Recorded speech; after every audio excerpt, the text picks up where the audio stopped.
welcome to the LODIC AIM Webmap webinar.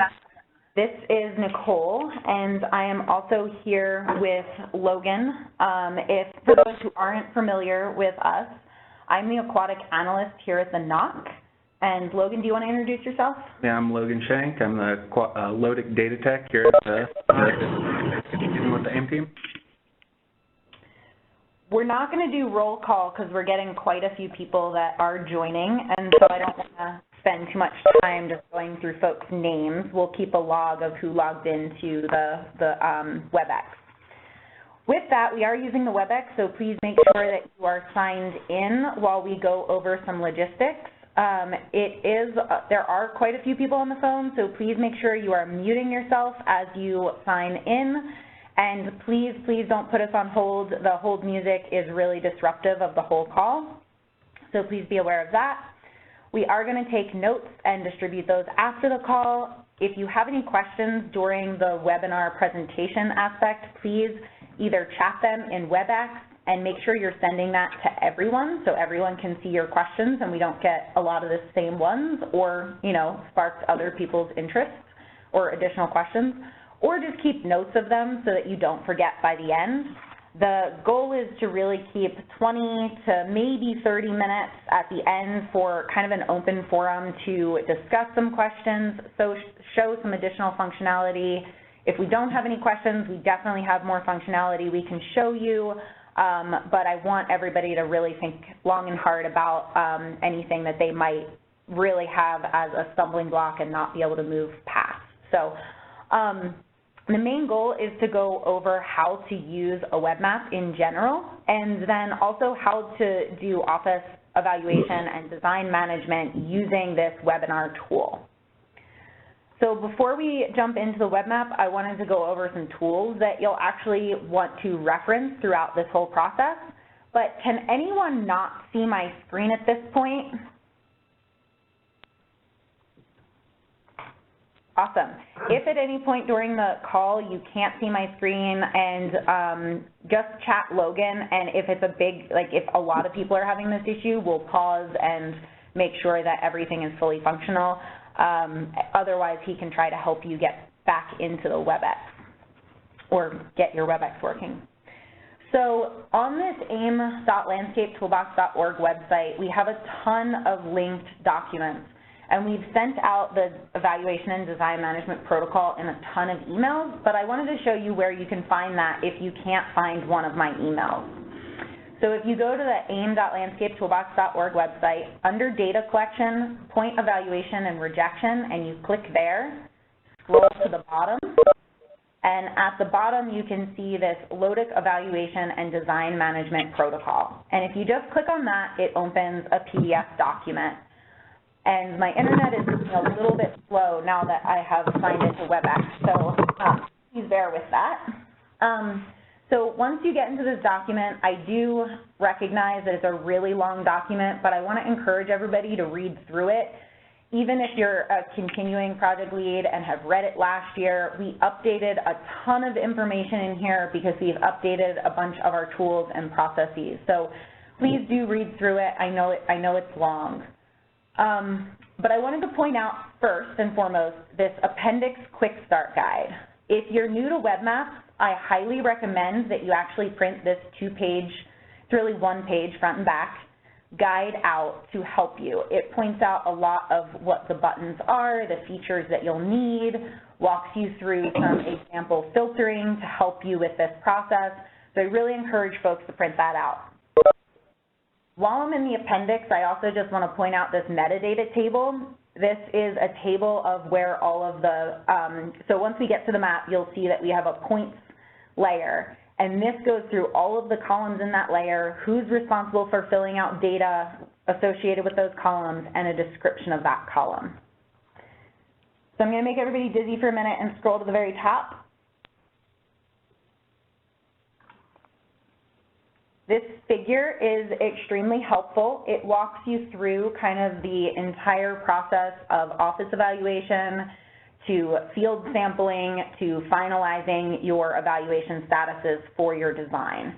And so I highly recommend that you sit down with your project lead, contractor, and your state lead and talk through which steps you're going to be responsible for. And so it's really important that everybody knows what they're actually responsible for in the office evaluation and design management process before they jump into just office evaluating all those points, because then two people could be misunderstanding and you talk past each other. And so really do sit down and talk to folks to make sure you know which steps you're in charge of.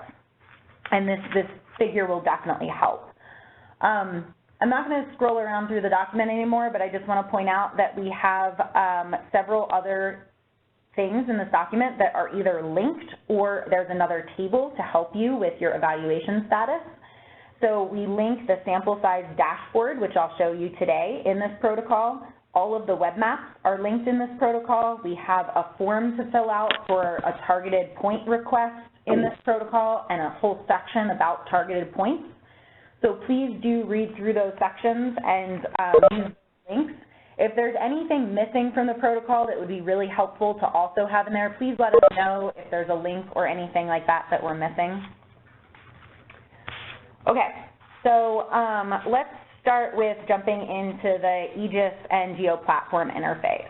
So I want to just say, if you are involved with AIM at all, even if you're helping just office evaluate a few points or have some targeted points that you're working on, you're going to want to have access to this map. So I have instructions that I've been sending out in my email to get access to that map, but they're also linked in the design management protocol as well. So if you can't find them, please go there, and they'll definitely be linked there as well. Once you have access, regardless of if you're a BLM user or Geo Platform, the interface pretty much looks the same for everyone. When you go to the link we've shared, we actually, let me close this tab, we actually shared the link so that the web map actually pops up right away. You don't have to navigate through this cryptic site. I don't have headphones. I listen to my presentation. I just put my phone. Somebody has not muted. If someone can mute them, or we can also mute you, but if you have questions, we wouldn't hear you. So, okay. So basically, the link I'm at right now is to the training map. I'm going to use the training or testing map today because none of the data I'm going to be using is real. However, the link will take you directly to a page that looks exactly like this, and all you have to do is click Open in Web Map Viewer right here to actually open the physical map. I do want to walk through the higher level site though for a minute. So if you log in and you get somehow to this page, you might say, how in the world do I get to my web map? So what you'll do is you'll go to the groups up at the top across that ribbon there, and then you scroll down until you find the BLM National LODIC AIM group, and you click on that group. This main page here has a description of everything in our group. It has a lot of great information, and we've also put a ton of links here so that we kind of keep pushing you back to all of the same resources. So we want to make sure that people constantly have access to these resources.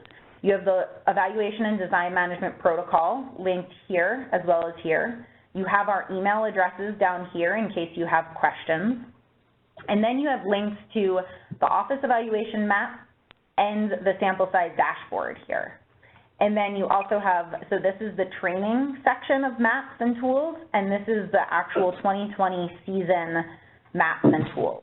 So if you want to just mess around and poke around in these tools, you can use the training tools. And if you're actually starting your office evaluation and design management, you're going to use these 2020 season office evaluation web map and sample size dashboard. So please do poke around. Don't be too scared of this interface, but it does seem a little confusing to navigate sometimes, so I just wanted to show folks that. So let's jump back to the web map. Because these interfaces are the same for Geo Platform users and BLM folks, and everybody's using this same map in the lower 48, I really want to encourage folks to work together on some of these tasks.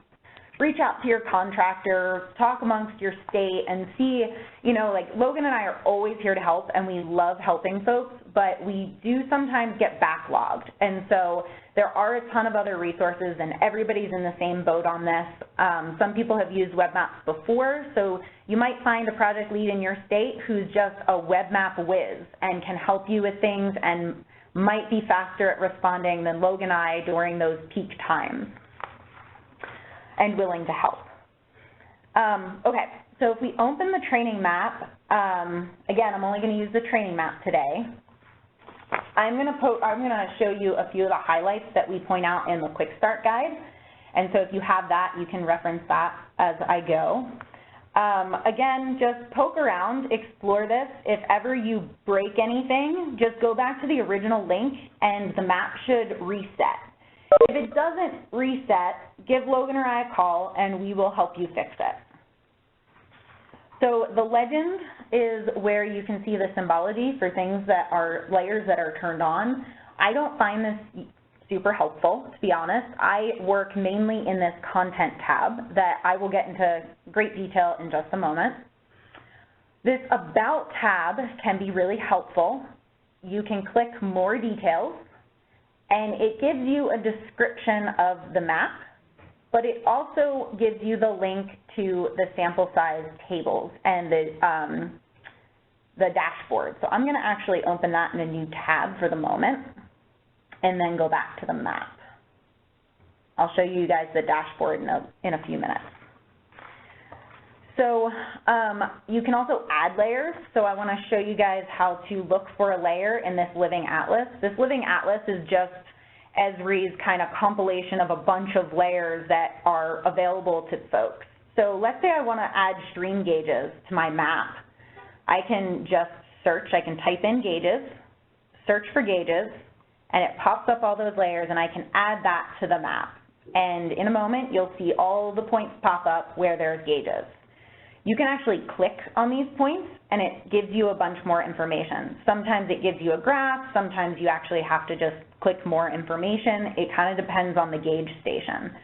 But there's a ton of layers that you can add to your map to help you office evaluate and to kind of troubleshoot some issues with these points as you run into them. You can also add layers from a file. The trick here is that the shape files have to be within a zipped folder. If you're having trouble with this, just let us know. We can definitely help you out. It can be a little bit tricky.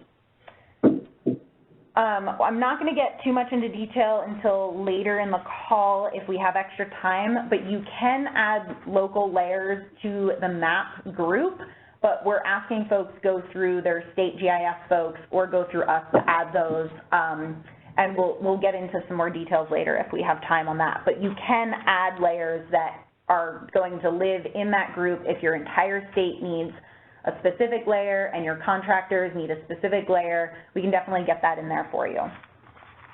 I just want to point out the base maps acts just like it does in ARC. You can turn on imagery or topography, anything you'd like in those base maps.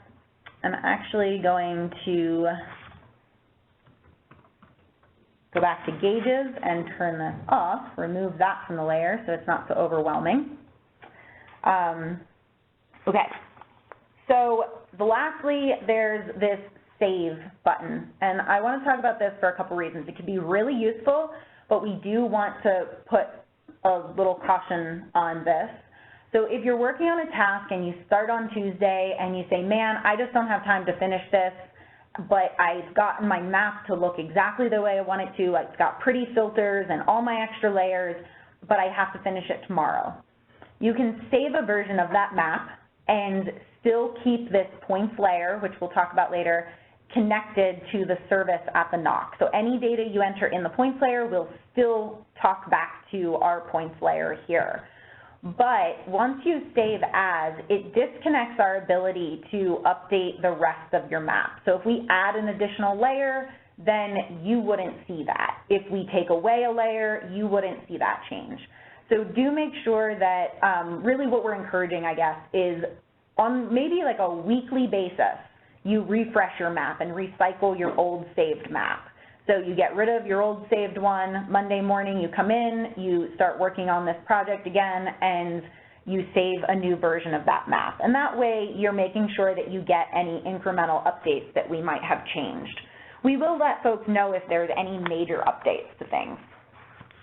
Okay, let's talk about the content tab. So this is where you can turn layers on and off with this little checkbox.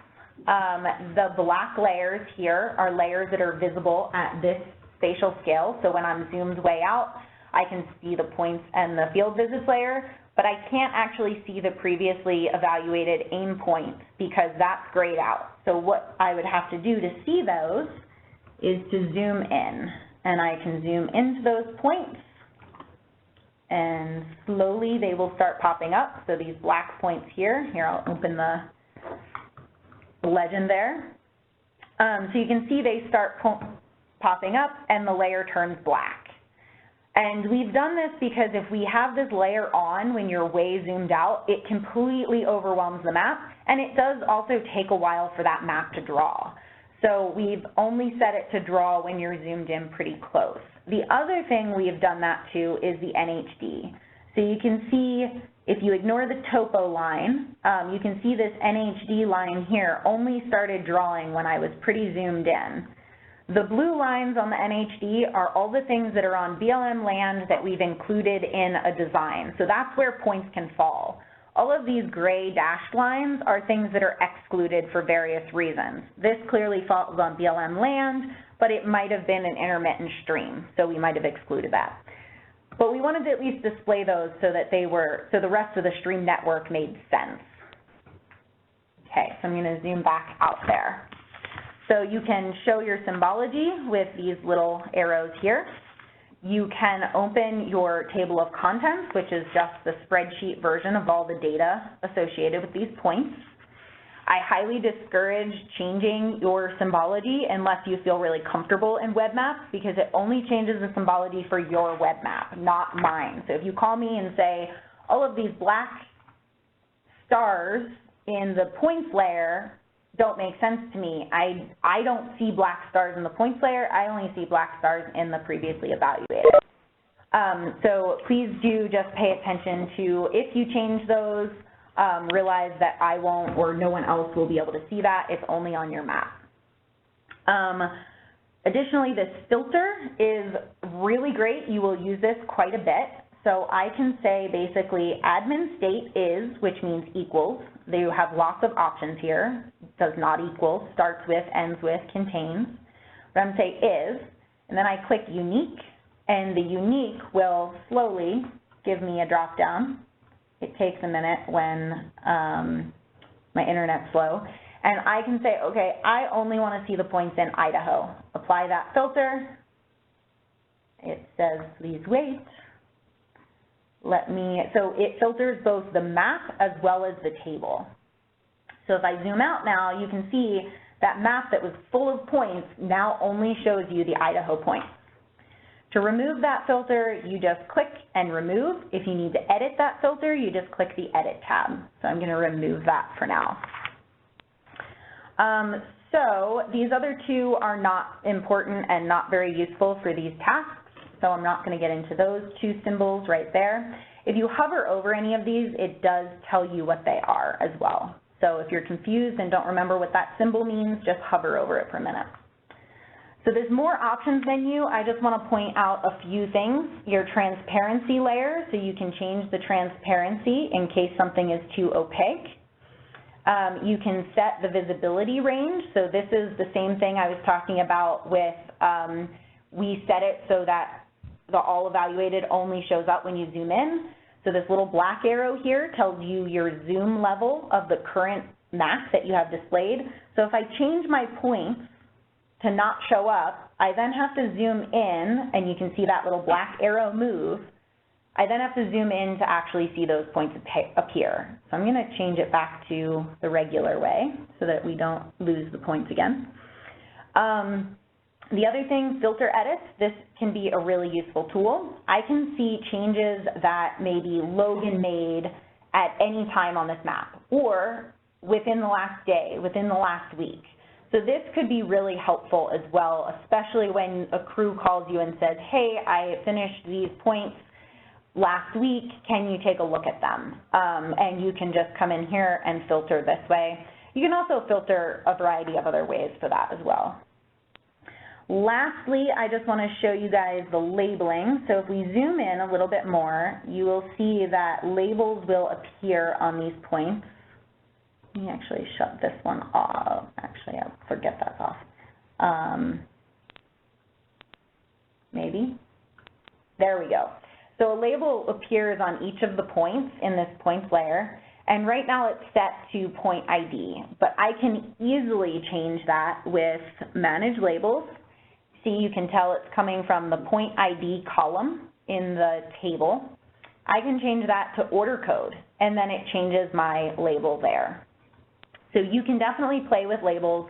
Again, this is only going to change labels on your map, and so be aware that if you do change labels, excuse me, other folks won't be able to see them. Okay, so let's talk about an example of design management. So I'm going to pretend that I am a project lead for the Utah Cedar City project. Now, I know my points are somewhere down here, but I don't exactly know which my points are and which aren't. So I'm going to filter, and I'm going to filter by project. And you'll notice as I filter, this is in alphabetical order, this list. Sometimes the lists are in alphabetical order, and sometimes they're in the order of the table. And so just be aware when you're poking around that that's usually the two ways they are sorted. So I'm going to say project is Cedar City Field Office. I'm going to apply my filter, and then I only see those pop up. If I open my table, only the Cedar City points, starting with the CC here, are going to pop up for me. So both the table and the map filter. So let's talk about what I'm doing here. The purpose of office evaluating is really to review all of the points on the landscape that you are asking the crew to go sample. Make sure that it's worth visiting and that you should be sampling that site. If there's any special information that the crew needs to know about those points, if there's any directions that you need to give the crew, things like that, anything that's important to get the crew to that site and to successfully sample that site. And then also deciding what indicators you are actually going to collect at each one of these points. So all of that's explained in great detail in the evaluation and design management protocol, so I'm not going to get into too much detail about that. I'm going to try to stay focused on just how to use the map to record that information and where that all goes. So before I get started, I'm actually going to go to the dashboard and kind of review my design, know what I'm in for, what I'm expecting the crew to sample. So I just open up the dashboard, and right away, it is a little bit overwhelming, but it'll get a little bit cleaner once we put a filter on it. So your filters are up here, so you can filter by various things. I'm going to choose to filter by project, and okay, now my numbers seem more reasonable. On the left-hand side here are the instructions, directions, explanations, lots of information on how to use this tool. So please do read through that so you better understand this. But at the highest level, I'm going to point out a couple of things here. So you have your sample size here, and at the bottom right here is your total sample size of 7. The number in the circle here is how many points have been successfully sampled so far. And currently we're just starting, so obviously we haven't sampled anything yet, but we have 7 that are supposed to be sampled. We have the number of non-targets that we've assigned here. We have the percent holes. Just caution, the percent holes doesn't make a ton of sense until closer to the end of the season, but it is something that you should keep an eye on. And the concept of a hole is explained in that protocol as well. You have the number of sampled points by strata down here, and then you have the point type allocation by strata here. And to make any of these boxes bigger, you just click this little circle with arrows. And I know I'm on my laptop right now, so this bar chart is really hard to see. So I'm going to expand it, and say, okay, I had 7 points. That's my sample size for this summer. So I have 3 strata, the large stream strata, the rivers, and the small streams. And so I have 4 base points in the large streams, 1 in rivers, and 2 in small streams. So that's a total of 7. As a reminder, I just want to point out that base points are the points that we're assuming will definitely be sampled or evaluated by the end of the season. It's our total sample size, basically. But the oversamples are meant as kind of replacement points to make sure that we're obtaining those desired sample sizes. So if one site actually accidentally fell on private land, we want to make sure that we sample another site to meet our sample size. So that's where the oversample come into play. Okay. So now that I have a feeling for my overall design, I'm going to jump back to the map, and I'm going to point out a few things here. So there's the points layer, which, if you worked with us last year, is pretty similar to the design management tab of the spreadsheet that we used. This is where all of your office evaluation information will go, as well as all of your design management and final evaluation statuses will go. The field visits is equivalent to the field tracking tab that we had last year, and that's where the crew records all of their field visits. And then we have a ton of reference layers. We have the NHDs that we use for your designs. We have our BLM admin units. We have our SMA, or surface management area, which is basically the land ownership and management layer. A lot of reference layers there for you guys to use. And these are just the ones that are defaulted on the map that we thought everybody would find useful. Okay, now that I know a little bit more about the map, I'm going to talk about the actual process of design management, or office evaluation. So there are a ton of approaches on how to best do this. I think my ideal approach is to start with all of the base sites. So I would go through and basically office evaluate all the points that were symbolized as base. So these big round circles with the black dot. For the sake of this example, I'm actually going to add another layer of filter here and only office evaluate the strata that is for small stream. So strata name is and unique, and I scroll through and find small stream. So I added another layer. I only want to see where project is Cedar City and the strata is for small stream. So that cleans up my map really nicely. And let's just start with this point. So if I click on the point, and let me make my screen a little more, definitely nicer to have more than a laptop screen, but if you don't, you just have to keep moving things around a bit. So you can see that none of this is editable. I can't add any information into this pop-up right now. So what I have to do is click this edit button right here, and then I can start adding information and things become editable. So the order code, point ID, these first group of fields are not editable except for stream name. And that's information that's going to be coming from the notes. We will pre-populate all of that. If your stream name's wrong, feel free to update it. It's no big deal if it is. It's just the NHT stream name, that's where it comes from. But once you get to Office Evaluator, this is where the person doing Office Evaluation comes in. You want to fill out your name first and foremost. So I don't need to know anything about the point to start filling out my name. And whoop. And then I am going to say I did this on today's date. I'm not going to talk about merges right now. If we have time at the end, I will go over those. But if it was a merged point, I would put the merged site code in here and then choose which program it came from, whether it was PIBO, MIM, AIM, etc. So then there's this office evaluation status. And this is what's going to change through time.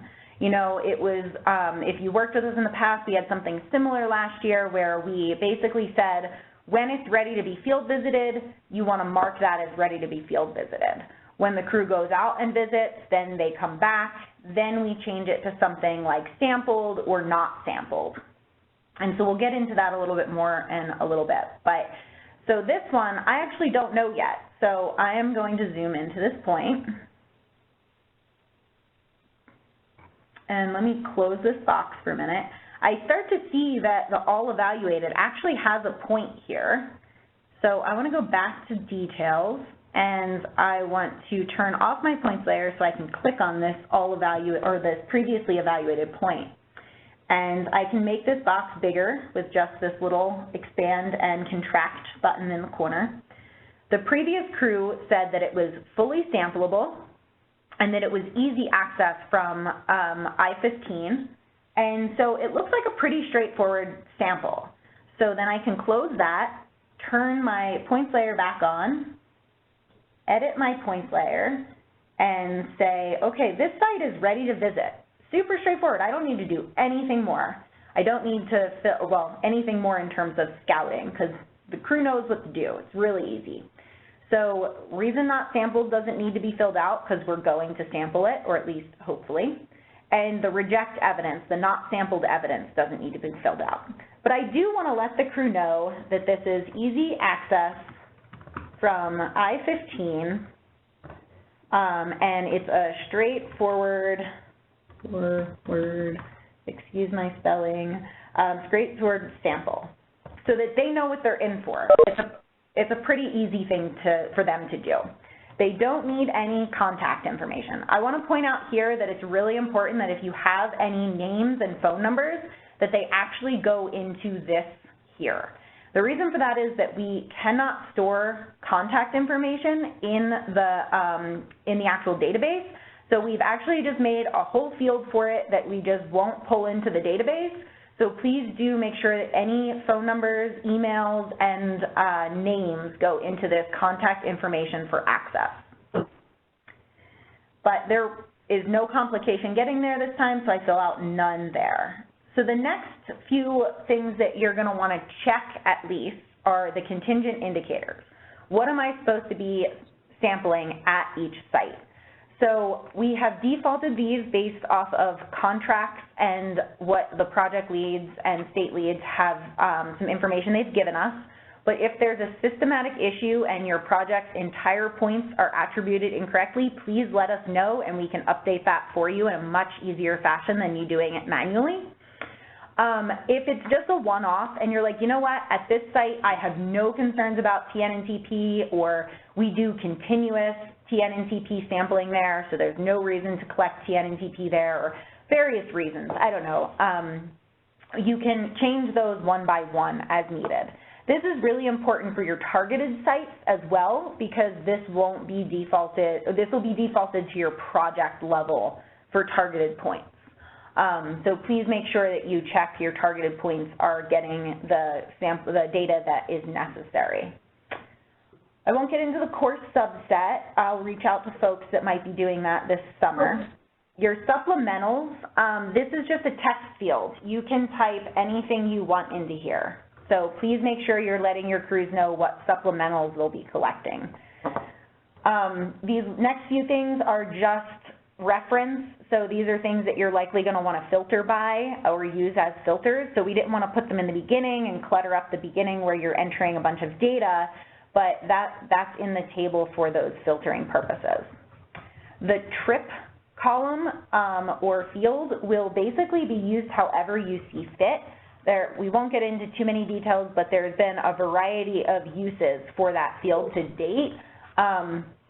And so please, if you are having issues with any functionality in the map, there's been a few ways that we've been able to use that column or field to really help out. So, okay, so now that I am done with this, I can stop editing things, and you can see that my point changed from the orange with the green or the black dot in the middle to a green point, which means it's ready to field visit, so the crew can go to that one. So then I zoom out and I go over to my next base point.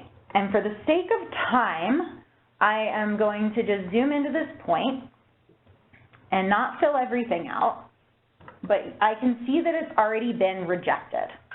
And I want to know why. So I just click on it and it says, oh, reach too short. Again, I can always expand if I can't read what's there. So it's a reach too short. Interesting. 38 meters long. Huh. Okay. well, yeah, this little blue line does really look like it's only 30 meters long or so. So I want to quick measure and just check. So I use my measure tool where I just look at the distance, and I want to measure in meters because that's what we use in our LODIC protocol. And then I can click on the map and then follow this little stream segment, and to finish, I just double click, and it says it's 41 meters long. If you read through the design management protocol, that is not enough to send a field crew to. So we want to immediately write that off because there's not enough BLM land on that stream. And you can see that it's just this weird little triangle here that juts out of BLM land. So we're not going to even send a crew to that site. However, that means that we need to find the next oversample in the list. Again, there's various ways of doing this. You can add labels, especially if you've filtered by strata, you can use the order code to add the labels, and you can look for number 3 in the list. The other way is to just open up the table, and let me make this a little smaller so we can see the map, and select the point. Make sure my layer is turned on because this won't work unless the layer is turned on. I go to this little hamburger menu over here on the right side of the screen on the table, and I say center on selected. And that will bump me over to this third point. So then I can click on this point and office evaluate there. And this is sampled, so that'll be successful, and you can continue office evaluating through your points. So the other thing I just wanted to point out is that I can also edit in the table. So you can see right here, I can scroll over to Evaluator.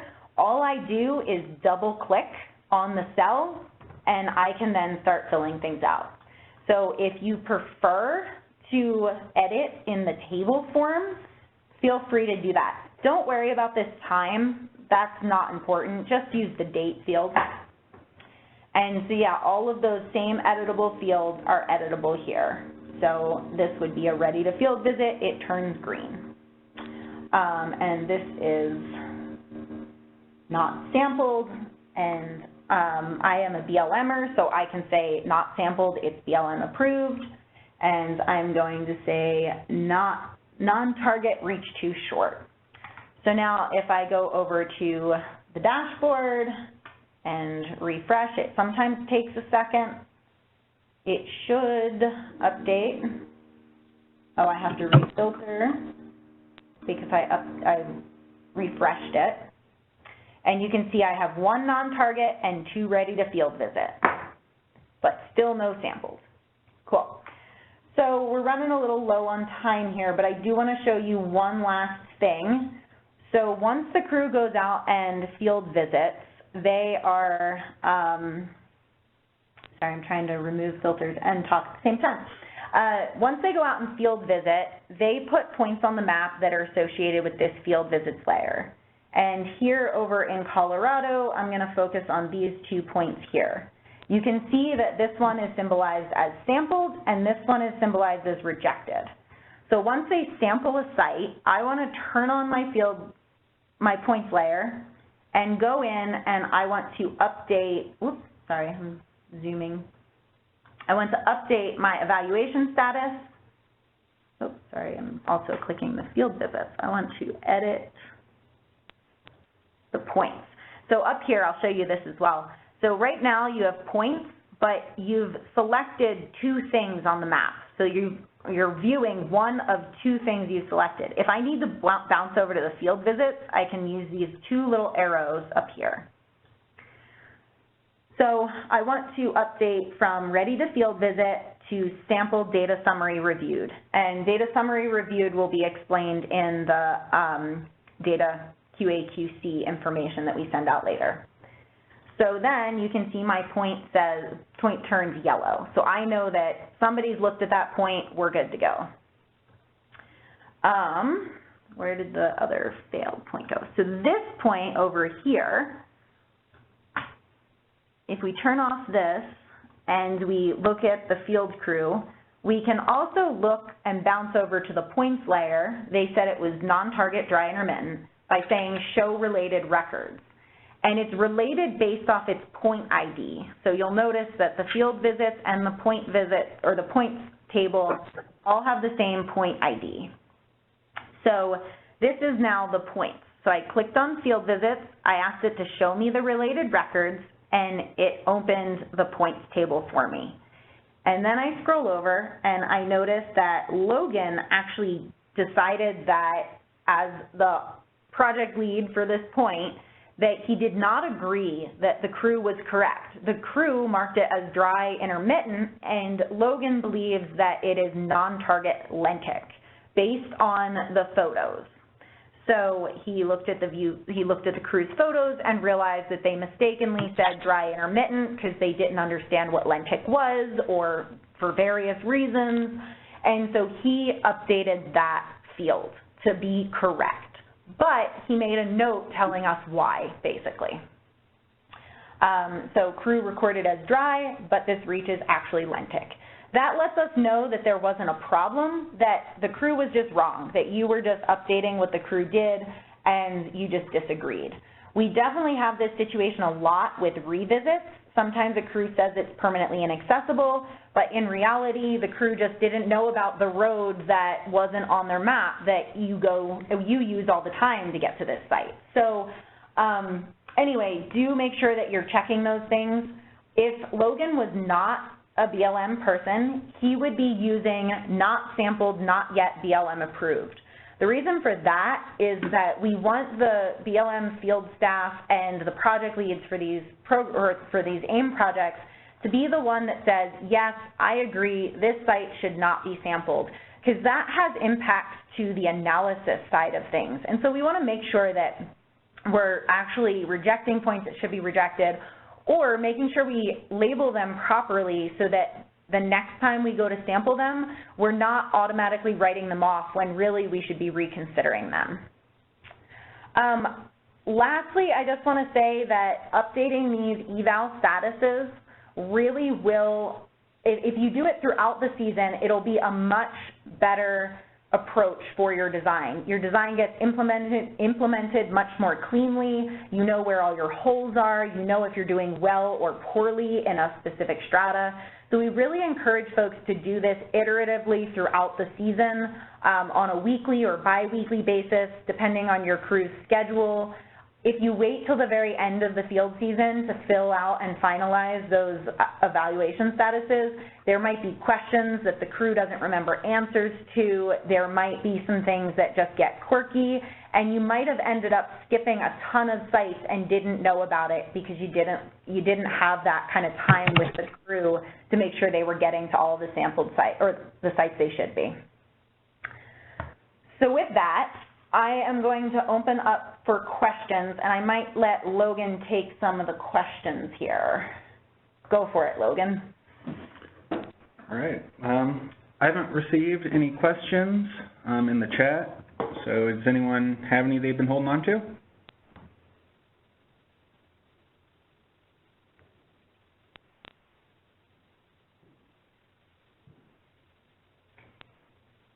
If anyone is speaking, you might be on mute.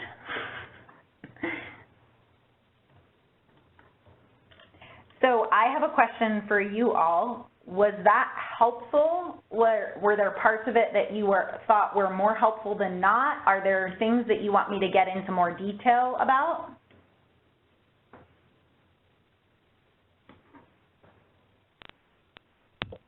Where can we find site photos? Site photos are currently on the box link that they were on last year. We can resend that out. That's a great question. We will resend that out to everyone. They're still going to be on that box link for at least another year.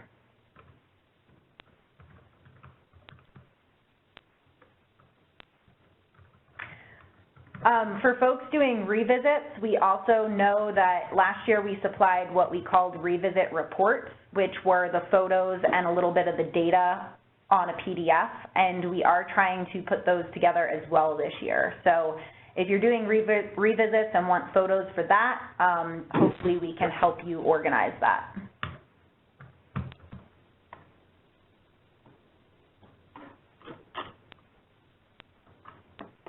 Was this useful? Should I have another one in a month for the folks that couldn't join this one? Yes. I thought this was very useful. Thank you. I think it was really useful. I'll have more questions once I tinker with it and then see your next version of something a month from now. How's that sound? Sounds great. So do folks want me, okay, go ahead. Sorry. No, I was going to say I would agree with that. I need to tinker with it, and then I'll have more questions. Yeah, and please tinker away. This training/testing map is definitely up for anyone to mess with and edit. None of this data is being kept. Some of it's completely fake, some of it's real, so really just kind of poke around and do whatever you need to get oriented. If you're a project lead, jump into the real map too and start office evaluation and see if you can do that. Does anybody want me to go over, if no one has questions, I can go over a couple additional things. For adding local layers, I mentioned to work with your state leads. We can add layers directly to the group, and we want folks to work through their state leads or their state GIS contacts because we want to just make sure that it doesn't get too messy and that we have kind of an organized approach to it, because if one project lead wants one layer and another one wants the same layer, they can add it twice. And so instead of adding it twice, if you work through the state GIS person or Logan or I or your state lead, depending on who for your state would be best, then we can say, oh, so-and-so wanted that too, so I can just add it once and tell both of you what the name of it is. So we're just trying to make sure that things get added in an organized fashion so that it doesn't get a little bit chaotic for people to find stuff. The other thing that I want to point out is filtering. There are so many different ways to filter. You can filter this field visit by a specific crew lead. So if you wanted to look at only the sites that John Doe was the crew lead on, you could do that. You can filter by visit date. So if we filter by visit date, this is something that I think is really interesting because it can help with, hey, my crew went out, I need to look at what they did last week. I can say is after, and I can say they went out on Monday, so I'll say anything after Sunday. And I can apply that filter, and it only shows me the things that they did after that Sunday. So I think that's going to be really helpful with really finalizing those evaluation statuses. And also, you might have your own schedule where on the 15th of every month is when you're going to try to do your AIM task. So you know that you want to set your filters on the 15th of every month. So I think that could be pretty helpful. You can also filter by that not BLM approved. So if you're the BLMer, you can come in here and you can filter by your project, and then you can filter by your eval status. And you can say not sampled, and it'll say non-BLM. I apologize for that. We've had some issues with some updates that don't seem to be applying everywhere. And you can apply that filter, and then you know exactly what you need to go in and approve.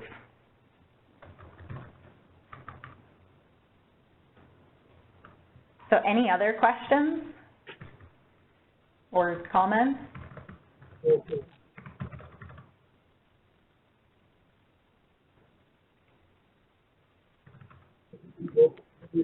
Is there anyone on the phone that has used this interface and has any kind of tips or tricks that they have learned?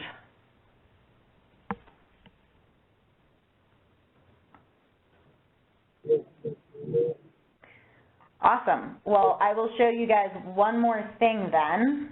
Go ahead, Logan. Did you have something? I was just replying in the chat to. Okay. So I'll show you guys one more thing, and it will be about merging points.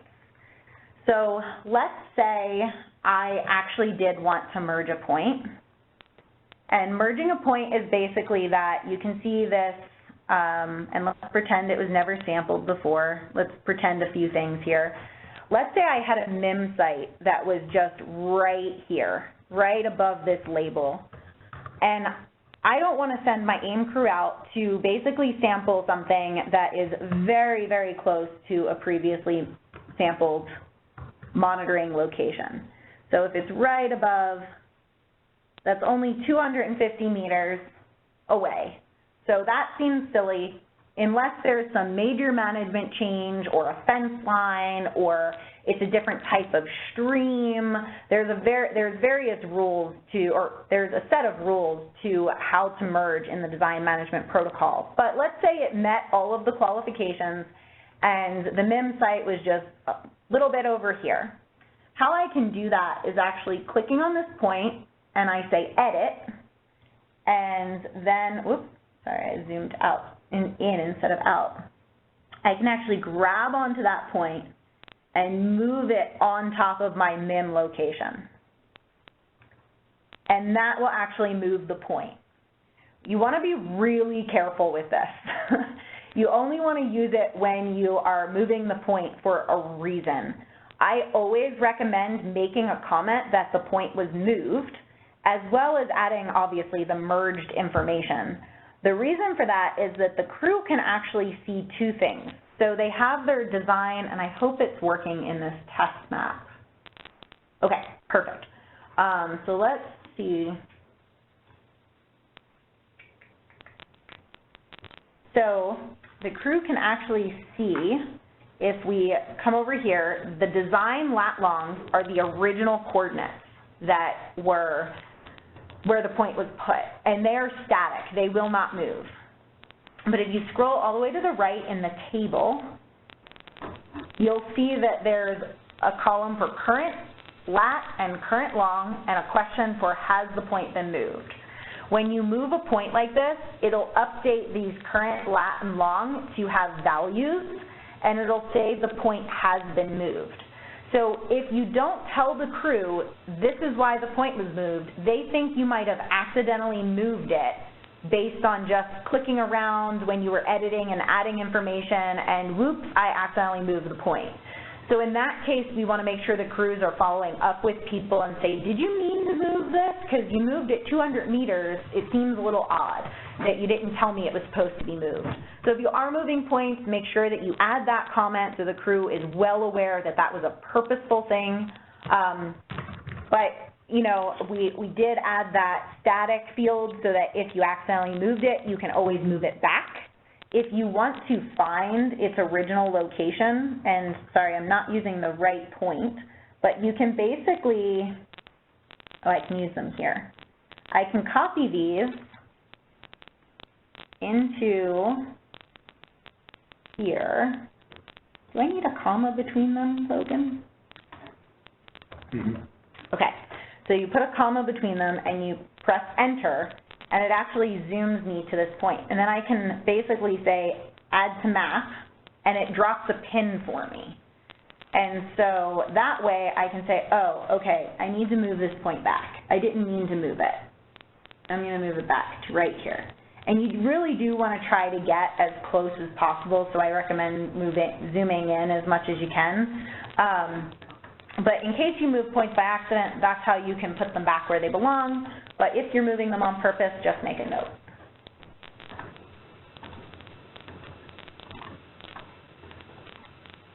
Does that make sense to everyone? That one I know is a little bit tricky. Yes.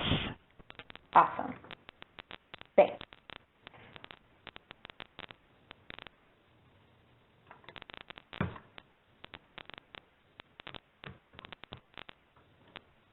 Does anybody have any questions about the filter and how to kind of add layers to the filter?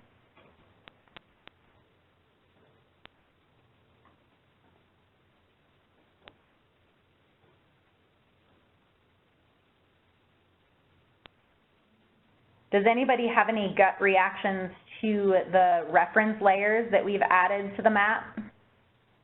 So is there anything that's missing? We have NHDs that were used for specific designs, hybrid ecoregions, stream gauges, some water models,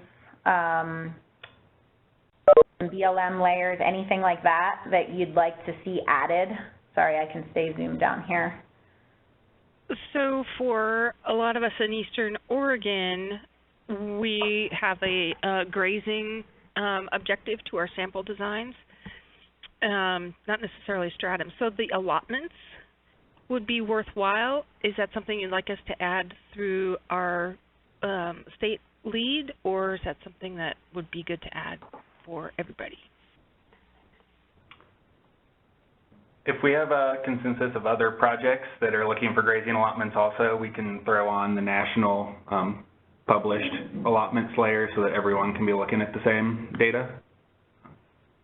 If it's just for one project and you're looking for just a certain layer in your specific area, I would work with your state to kind of get that published, but for things that multiple people will want to reference, we can throw up the national layers. Yeah, there are other states that are interested in allotments. Otherwise, Eastern Oregon, we could definitely work with you guys to get that on the group so that you can just add it more easily once you log in. So I'll wait to hear from you guys whether I need to contact my state lead about that or not. You'll probably be the ones to hear whether other folks are interested in that. Mm-hmm. For Northern California, we're also interested in allotments.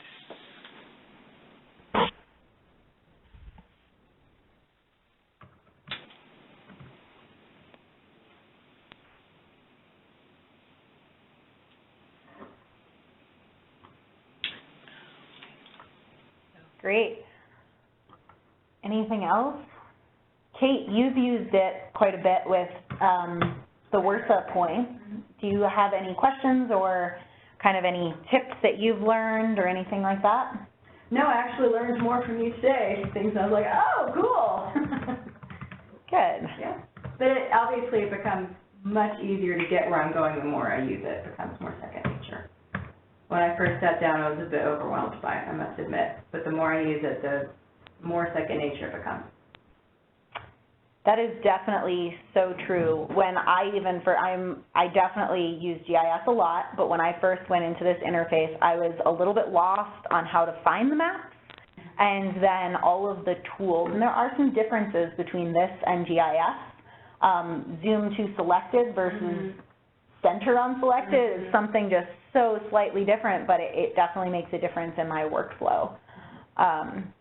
Yeah. Okay, well, there's only 2 minutes until 2, so I'll let folks get going. So if they have meetings at 2, they can get to those. Thanks so much for joining. We'll send out some notes. We did try to record this, so we'll send that out as well if possible, if it recorded well. Thanks for putting that together. Yeah, definitely. Thank you very much. Thanks, Nicole. Well,